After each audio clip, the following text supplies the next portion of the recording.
Hello everyone, welcome to our YouTube channel Shiksha Alliance. Today we are going to start our daily current affairs session in which we will cover important news from several newspaper, PIB and various government sources. So let's begin our session. Our first topic is Sigur Elephant Corridor. तो हम जानेंगे सिगुर elephant corridor के बारे में. आज supreme court appointment committee had declared 12 private resort along the Sigur Elephant Corridor illegal. जो एक supreme court के द्वारा अपॉइंटेड कमिटी था उसने डिक्लेयर किया है कि जो 12 प्राइवेट रिजॉर्ट है सिगुर एलिफेंट कॉरिडोर के पास वो इलीगल है. This corridor is vital for the movement of elephant and other wild life between habitat in the Nilgiri biosphere reserve. और ये जो कॉरिडोर है ये काफी ज्यादा महत्वपूर्ण है मूवमेंट के लिए एलिफेंट का और दूसरे वाइल्ड लाइफ का जो वहां पे हैबिटेट है नीलगिरी बायोस्फीयर रिजर्व के पास उनके लिए बहुत जरूरी है. ये जो रिजल्ट है इसको चैलेंज किया गया था ओनर के द्वारा जो कि क्लेम कर रहे थे कि ये जो कॉरिडोर है ये नहीं कंप्राइज करता है एलिफेंट के हैबिटेट को. कमिटी ने रूल किया है फेवर में कि प्रोटेक्ट किया जाएगा कॉरिडोर को. उन्होंने नोटिस किया है नोट किया है कि ये जो रिजल्ट है इसको इरेक्ट किया गया है इलीगल स्ट्रक्चर पे जो कि रोक रहा है एलिफेंट के मूवमेंट को. While the decision safeguard the corridor, it has economic consequences for local community reliant on resort employment. ये जो डिसीजन है ये सेफगार्ड कर रहा है इस कॉरिडोर को, लेकिन इसका इकोनॉमिक कंसिक्वेंस पड़ेगा जो लोकल कम्युनिटी है जो कि डिपेंडेंट है रिजॉर्ट के एम्प्लॉयमेंट के ऊपर. ये आप देख सकते हैं जो एलिफेंट कॉरिडोर की बात कही गई है ये आपका यहाँ पे दर्शाया गया है. सुप्रीम कोर्ट कमेटी ने जो फैसला दिया उसको भी यहाँ पे बताया है. तो जो सिगुर एलिफेंट कॉरिडोर है ये आपका एक कलेक्टिव डेजिग्नेशन है 5 सेपरेट कॉरिडोर का. तो 5 सेपरेट कॉरिडोर कौन कौन से आप ऊपर देख पा रहे होंगे.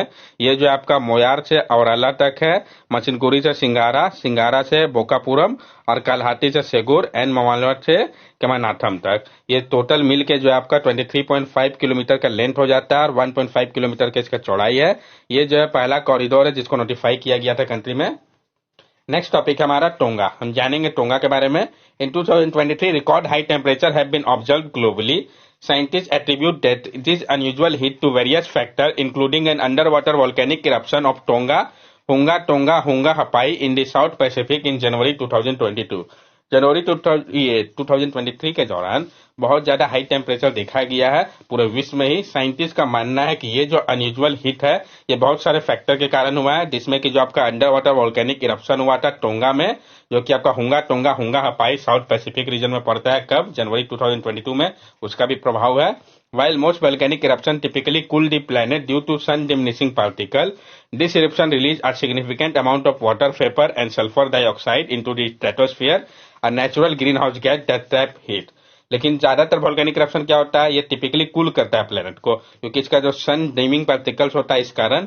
लेकिन इस इरप्शन ने रिलीज किया था सिग्निफिकेंट अमाउंट वाटर वेपर और सल्फर डाइऑक्साइड का स्ट्रेटोस्फीयर पे जो कि नेचुरल ग्रीन हाउस गैस है जो ट्रैप करता है हीट को. The volcano is located in the Tonga Island of the South Pacific Ocean.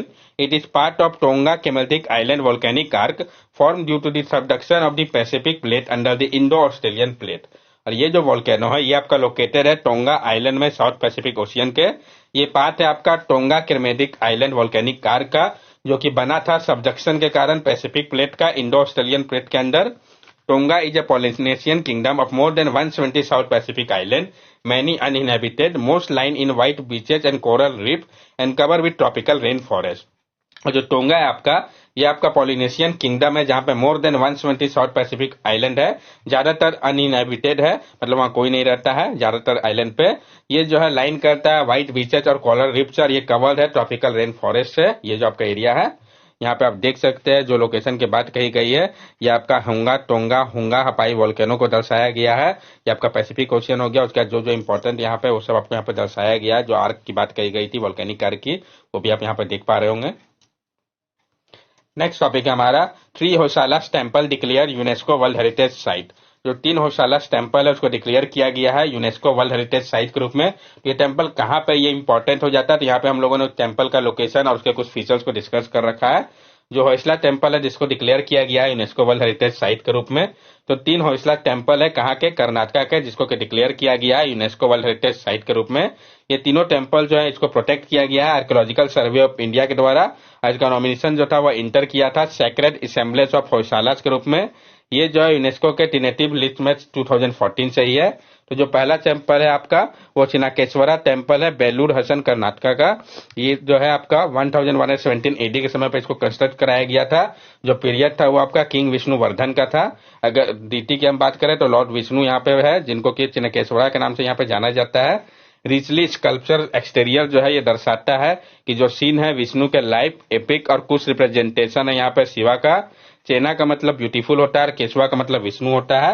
वो एक जो है सैटेलाइट प्लेन जो है जो कि रेस करता है इसके प्लेटफॉर्म को, इसको कंस्ट्रक्ट किया गया है उपयोग करके कोलोरिटिक स्किट का, सोप स्टोन का। नेक्स्ट जो आपका था वो आपका होशलाश्वरा टेम्पल है, जो कि आपका हलिबडू हसन कर्नाटका पे लोकेटेड है। इसको कंस्ट्रक्ट किया गया था 1121 सी पे। इसके मेन डीटी जो है लॉर्ड शिवा है, जिनको कि हम होशलेश्वरा के नाम से भी जानते हैं। ये जो है जाना जाता है मोर देन 240 वाल स्कल्पचर के कारण, जो कि डिपिक्ट करता है अलग अलग थीम को। जो वॉल का कॉम्प्लेक्स है वो 3 जैन बसादी टेम्पल के रूप में है और स्टेप वेल जो है वो हलेबिद है। और जो तीसरा है आपका वो केशवा टेम्पल है, जिसको कि हम सोमनाथपुरा मैसूरू कर्नाटका में है। ये इसको कंस्ट्रक्ट किया गया था 1268 सी पे। उस समय जो शासन काल था वो नरसिम्हा III का था। डीटी की अगर हम बात करें तो लॉर्ड कृष्णा मेन डीटी है। केशव जनार्दन वेणुगोपाल के नाम से उनको पूजा जाता है और जाना जाता है। त्रिकुट टेम्पल जो है वो डेडिकेटेड है लॉर्ड कृष्णा के लिए 3 फॉर्म में, जनार्दन, केशव और वेणुगोपाल के रूप में। जो मेन केशव आइडल है वो मिसिंग है और जो जनार्दन और वेणुगोपाल आइडल है वो भी डैमेज है। क्या सिग्निफिकेंस इसका? ये जो टेम्पल को इंक्लूड किया गया है वर्ल्ड हेरिटेज साइट के रूप में, ये दर्शाता है इसके ग्लोबल रिकॉग्निशन को, इनके कल्चरल और आर्किटेक्चरल सिग्निफिकेंस के कारण। और ये जो है प्रमोट करेगा टूरिज्म को इस रीजन पे। तो इसके कारण क्या होगा, इकोनॉमी एक्टिविटी वहां पे बूस्ट होगी। होयसला आर्किटेक्चर के बारे में भी हम जान ले। Hoysala architecture develop between the 11th and 14th century in southern Karnataka under the Hoysala empire is characterize bye.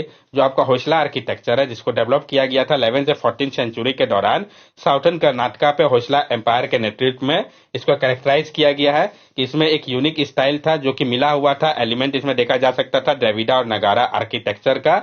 Influence था इसमें भूमिजा, नगारा और कांतारा द्रविड़ा आर्किटेक्चरल ट्रेडिशन का। इसको आप डिस्टिंक्टिव होयसला टेम्पल को कर सकते हैं। मल्टीपल श्राइन जो थे अराउंड सेंट्रल पिलर हॉल के पास थे और स्टार शेप लेआउट भी वहां पे प्रेजेंट था। The use of soap stone allow intricate carving of sculpture specially in the jewellery adjoining temple wall. और जो उपयोग हो रहा था सोप स्टोन का, ये एलो कर रहा था इंट्रिकेट कार्विंग स्कल्पचर को, स्पेशली जो ज्वेलरी है जो कि एडजॉर्न करता है टेम्पल वॉल को। वर्ल्ड हेरिटेज साइट के बारे में भी हम जान लें।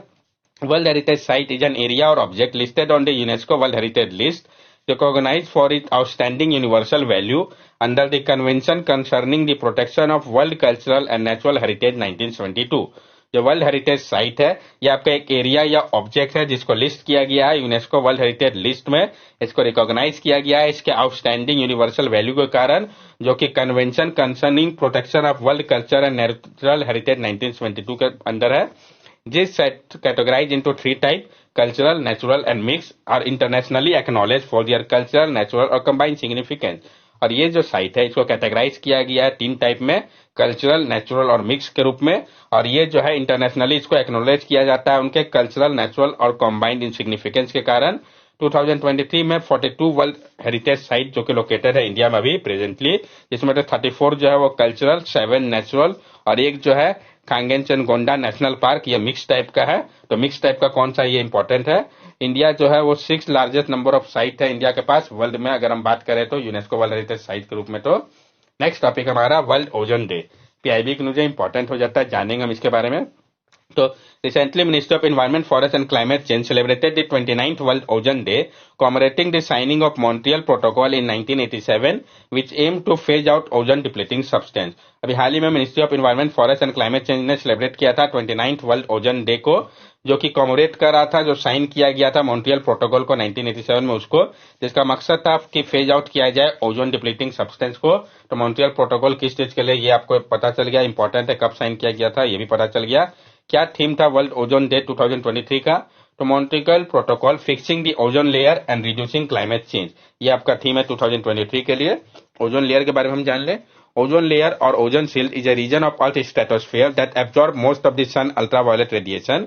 It contain a high concentration of ozone O3 in relation to other part of the atmosphere, although still small in relation to other gases in the lower part of the stratosphere, 15 to 35 kilometer above the surface of Earth। और ये जो ozone layer या ozone shield है, ये आपका एक reason है अर्थ के स्ट्रेटोस्फीयर का, जो कि ऑब्जर्व करता है ज्यादातर सन के अल्ट्रावायलेट रेडिएशन को। ये कंटेन करता है high concentration of ozone O3 का। अगर हम कंपेयर करें दूसरे पार्ट ऑफ एटमॉस्फेयर से, तो ये जो है स्मॉल है रिलेशन में दूसरे गैसेस का।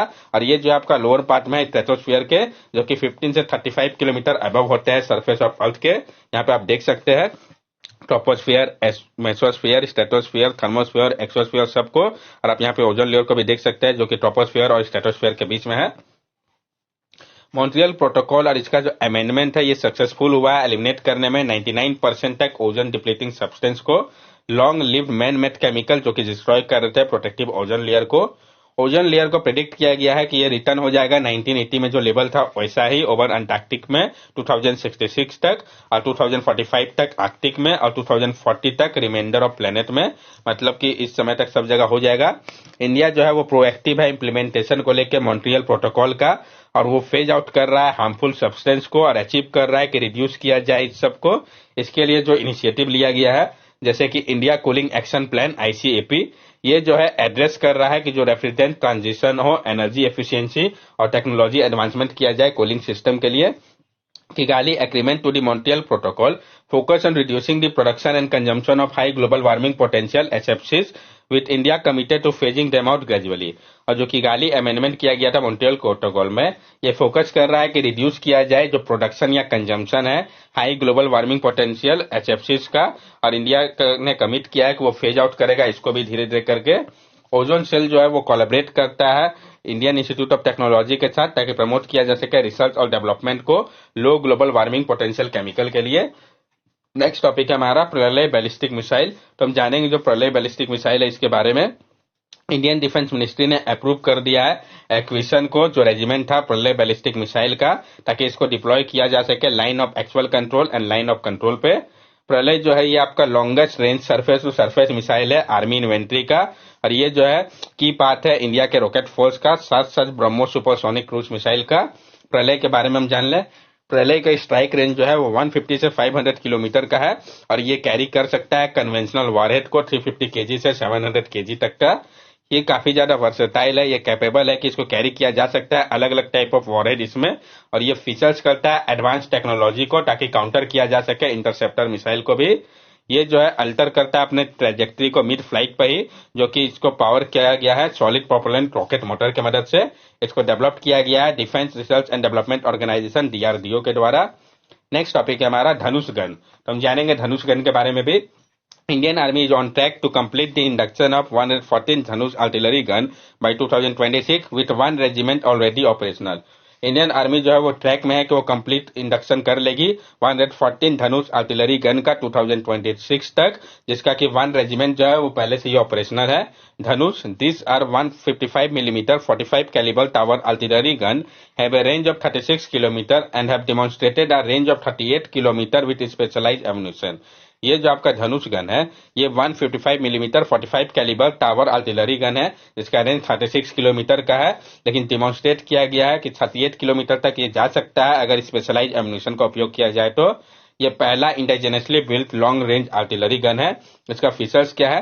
तो equip with an inertial navigation based sighting system and auto laying facility and advance day night direct firing system, self propulsion unit allow the gun to deploy itself in the field. ये आपका equipped है inertial navigation based sighting system से और auto laying facility से। जो आपका advance day night direct firing system है उससे ये लेस है। सेल्फ प्रोपल्सन यूनिट इसको अलाउ करता है गन को कि वो डिप्लॉय कर सकता है खुद को फील्ड पे। That's all for daily current affair session. अगर आपको हमारी वीडियो अच्छी लगी हो तो हमारे चैनल सब्सक्राइब करें, हमारे वीडियो को लाइक करें और ज्यादा से ज्यादा शेयर करें।